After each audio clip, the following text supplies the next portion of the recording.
Good morning, good evening, good afternoon, and remember, Context is Everything Media Network. Founder and CEO, John Michael, reading a textbook, cover to cover, in order to build my historical context. Because context is everything. And in the spirit of context being everything, why don't we review yesterday's reading in order to set up context for today's reading? So I wrote some notes yesterday after I did my reading, and here they are.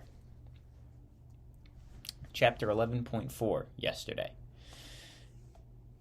Muslim influence on India. Chapter 11.4, Muslim influence on India. After the Gupta Empire fell in 550 AD, India again fragmented into many local kingdoms. Rival princes battled for control of the northern plain. Despite power struggles, Indian culture flourished, with Hindu and Buddhist rulers building magnificent temples. By 1000 AD, Muslim Turks and Afghans pushed into India. At first, they were adventurers like Mahmud, who pillaged much of the north. However, in the late 1100s, the Sultan of Ghur, G-H-U-R, defeated Hindu armies across the northern plain. From there, he and his successors would lead the Sultanate as sultans in their new capital of Delhi, which lasted from 1206 to 1526. That's the Sultanate, lasted from 1206 to 1526, Sultanate being a Muslim rule in northern India. During the Mongol raids of Baghdad in the 1200s, many scholars fled from the Middle East into India, bringing Persian and Greek learning with them. So they fled because of the raids. They went to India. They brought knowledge with them, spreading that Persian and Greek knowledge. Okay. In 1398, the Mongol leader named Tamerlane invaded India. Thousands of artisans were enslaved to build Tamerlane's capital at Samarkand, S-A-M-A-R-K-A-N-D. Delhi slowly recovered, but the sultans no longer controlled a large empire, and northern India again fragmented, this time into rival Hindu and Muslim states. Let's talk about Hindus and Muslims. At its worst, the Muslim conquest of northern India inflicted disaster on Hindus and Buddhists. The widespread destruction of Buddhist monasteries contributed to the drastic decline of Buddhism as a major religion in India. Hindus have many gods and venerate statues. Muslims have one god and consider the statues and paintings to be idols, and idol worship is not something that they abide by in the Muslim faith. Hindus accepted different caste status and honored Brahmins as a priestly class. Muslims taught of the equality that all believers have before God, and had no religious hierarchy. The Muslims, no religious hierarchy. Hindus celebrated religious occasions with music and dance, a practice that many strict Muslims condemned. During the Delhi Sultanate, a growing number of Hindus converted to Islam. Some lower caste Hindus converted to elevate their status.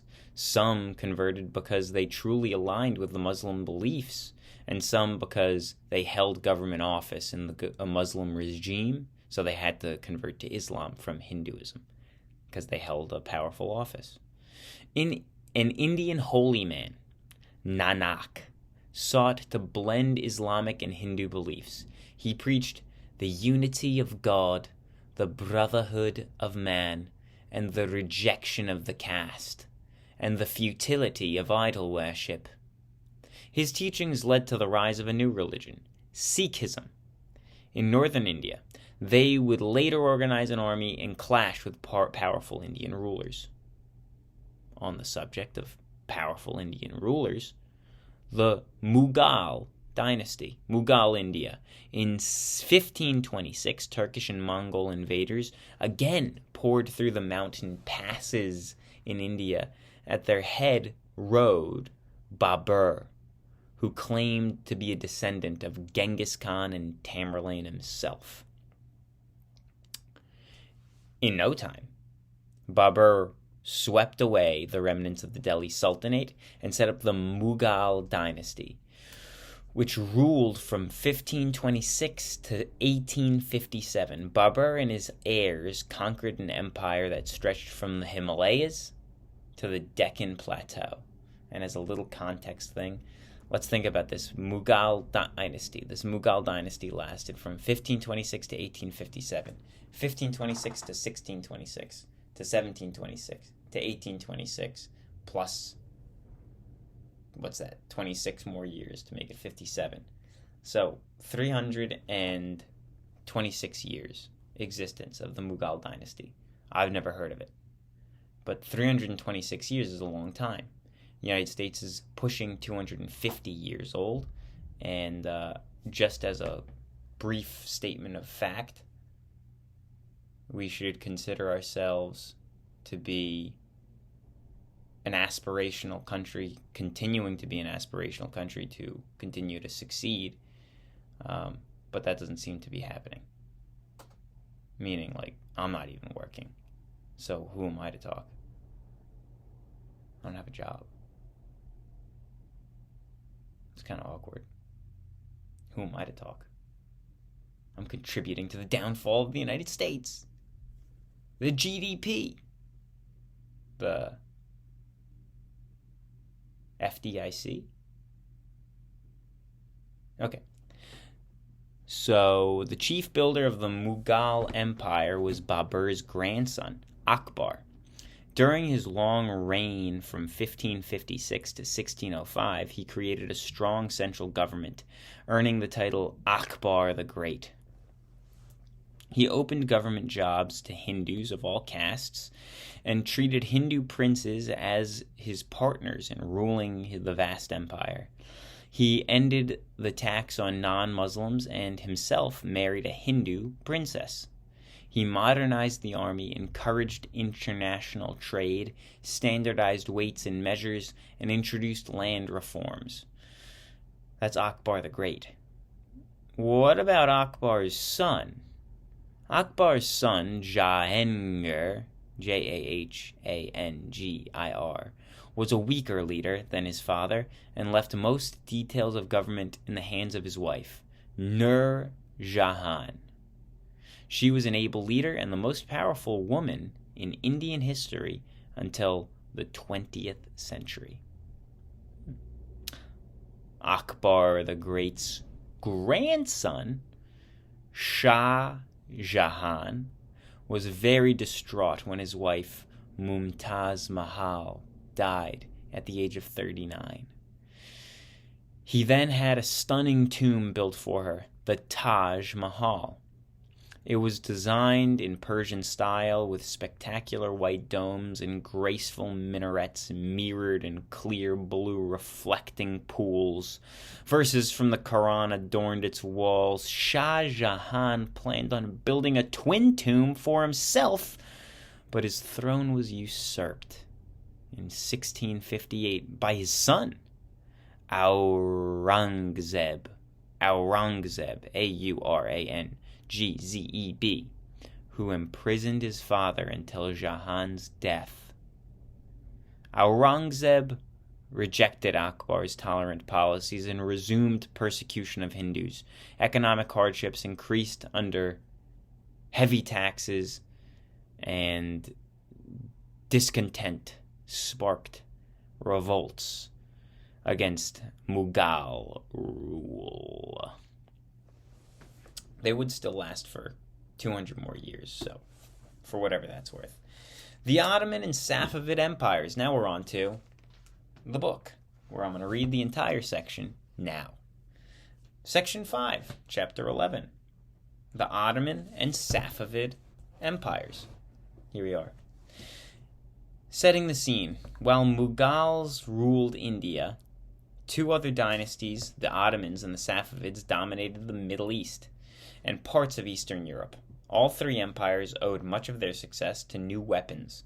In 1453, Ottoman cannons blasted gaps in the great defensive walls of Constantinople. Later, muskets gave great firepower to the ordinary foot soldiers, thus reducing the importance of mounted warriors. The new military technology helped Ottomans and Safavids create strong central governments. As a result, this period from 1450 to 1650 is sometimes called the Age of Gunpowder Empires. A strong central government. They use that term a lot in this textbook. Expanding the Ottoman Empire. That's the heading. First heading. Expanding the Ottoman Empire. The Ottomans were yet another Turkish-speaking nomadic people who had migrated from Central Asia into Northwest Asia Minor. In 1300s, they expanded across Asia Minor into southeastern Europe. They established the capital of Balken in the Balkan Peninsula. They established a capital in the Balkan Peninsula. Okay. Expanding the Ottoman Empire. Fall of Constantinople. Ottoman expansion threatened the crumbling Byzantine Empire. After several failed attempts to capture Constantinople, Muhammad II finally succeeded in 1453. The next 200 years, the Ottoman Empire continued to expand. Suleiman, Suleiman, Suleiman, I'm going to call him. Subheading, Suleiman. The Ottoman Empire enjoyed its golden age under Sultan Suleiman. I was right. Who ruled from 1520 to 1566, called Suleiman the Magnificent by Westerners. He was known to his own people as the lawgiver. A brilliant general, Suleiman modernized the armies and conquered many new lands. He extended Ottoman rule eastward into Mesopotamia and also into Kurdistan and Georgia and the Caucasus of the mountain region. In the west, Suleiman advanced deeper into Europe. He was able to gain control of nearly all of Hungary through the diplomacy and warfare. In 1529, his armies began the Austrian city, besieged the Austrian city of Vienna, sending waves of fear through Western Europe. Although they failed to take Vienna, the Ottomans ruled the largest and most powerful empire in both Europe and the Middle East. For centuries, at its height, the empire stretched from Hungary to Arabia and Mesopotamia and across North Africa. At its height, the Ottoman Empire, stretched from Hungary to Arabia and across North Africa.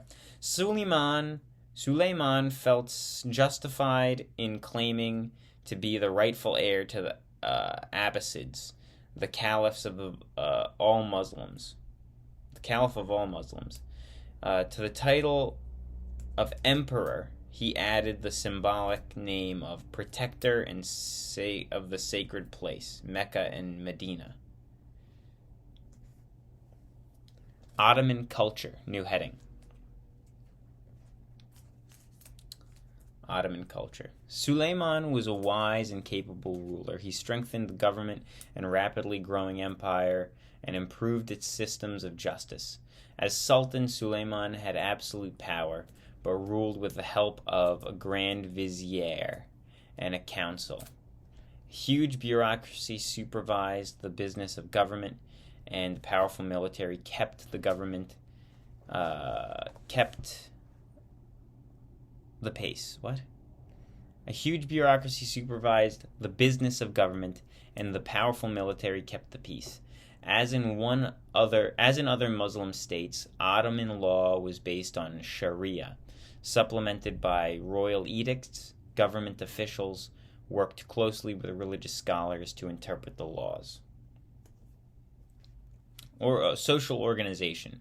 The Ottomans divided their subjects into four classes, not castes, classes, each with its appointed role. At the top were men of the pen, such as scientists, lawyers, judges, and poets, and men of the sword, soldiers who guarded the sultan and defended the state. Below them were men of negotiation, such as merchants, tax collectors, and artisans, who carried out trade and production, and men of husbandry, farmers and herders who produced food for the community. The Ottomans ruled diverse people who had many religions. The men of the sword and the men of the pen were almost all Muslims, while other classes included non-Muslims as well. Non-Muslims were organized into millets, or religious communities. These included Greek Christians, Armenian Christians, and Jews. Each millet had its own religious leader, who were responsible for education.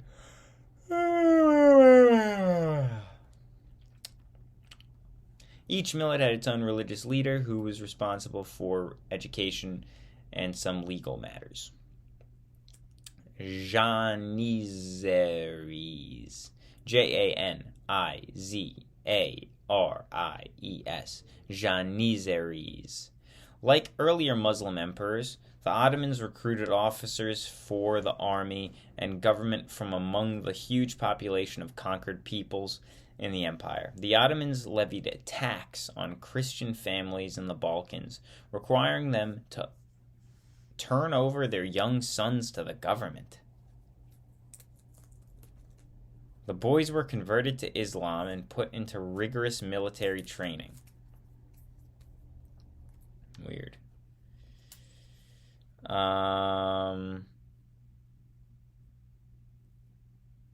They were put into rigorous military training at the palace school. The best soldiers won prizes in the Janissaries, the elite force of Ottoman army. The brightest students received special education to become government officials. They might serve as judges, poets, or even the Grand Vizier. Like the boys, non-Muslim girls from Eastern Europe were brought to serve as slaves in wealthy Muslim households. They might be accepted as a member of the household. Some of the enslaved girls were freed after the death of their masters. Literature and arts. Ottoman culture. Literature and arts. The arts blossomed under Suleiman. Ottoman poets adapted Persian and Arab models to produce works in their own Turkish language. Influenced by Persian artistic styles, Ottoman painters produced magnificent detailed miniatures and illuminated manuscripts. The royal architects Sinan, a Janissary military engineer, designed hundreds of mosques and palaces. He compared his most famous building, the Selimiye Mosque at Edirne, to the greatest church of Byzantine Empire. With God's help and the Sultan's mercy, Sinan wrote, I have succeeded in building a dome for the mosque which is greater in diameter than that of the Hagia Sophia. I'm receiving a phone call. I don't recognize this number. It is probably something about a fake insurance company. What a world. I guess it's better than people knocking on the door, right? Okay. Well, whatever. I don't really care about what they just talked about there. I'm not going to put a note down. Decline. By the 1700s, European advances in both commerce and military technology were leaving Ottomans behind. While European industry and trade pressed ahead, the aging Ottoman Empire remained dependent on agriculture. Russia and other European powers chipped away at Ottoman lands, and while local rulers in North Africa and elsewhere broke away from Ottoman control. From time to time, able sultans tried to revive Ottoman Empire, but they had limited success. Safavid empires. In the early 1500s, the Safavid dynasty had united a strong empire in Persia, present-day Iran. Sandwiched between two other expansionist powers, Mughal India and the Ottoman Empire, the Safavids engaged in frequent warfare. Religion played a major role in the conflicts. The Safavids were Shiite Muslims who enforced their beliefs throughout their empire. The Ottomans were Sunni Muslims who despised the Shiites as heretics. Abbas the Great, Abbas the Great. Abbas the Great, the outstanding Safavid Shah, or king, was Abbas the Great.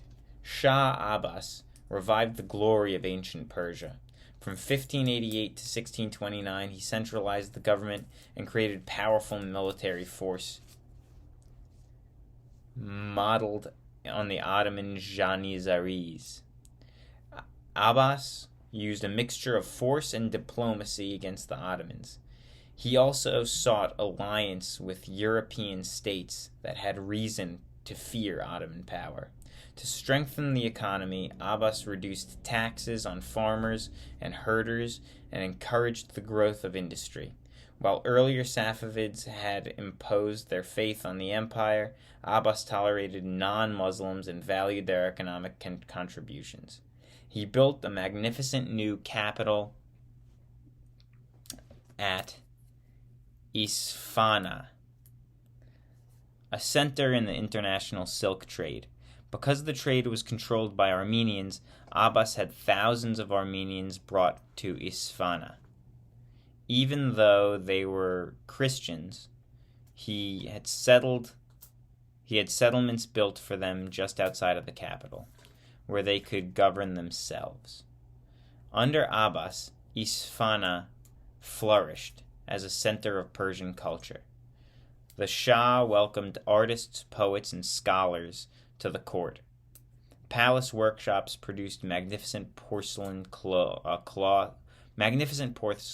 cloths and rugs. Women and men wove intricately designed flowers and animals into marvelous garden scenes. Abbas liked to walk the streets of Isfahan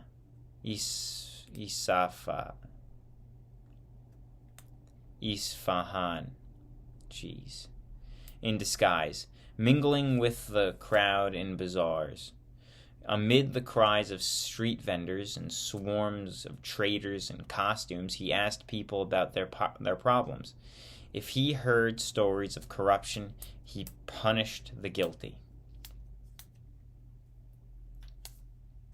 Decline. Safavid glory slowly faded after the death of Shah Abbas. The cause of the decline was continuing pressure from Ottoman armies.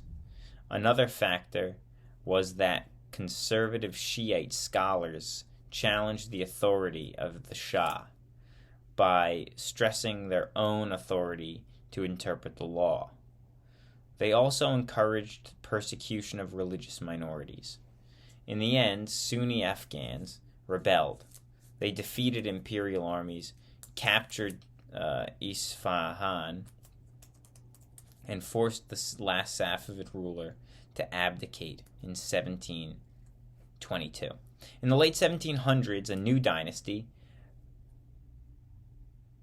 Kaharaz, won control of Iran.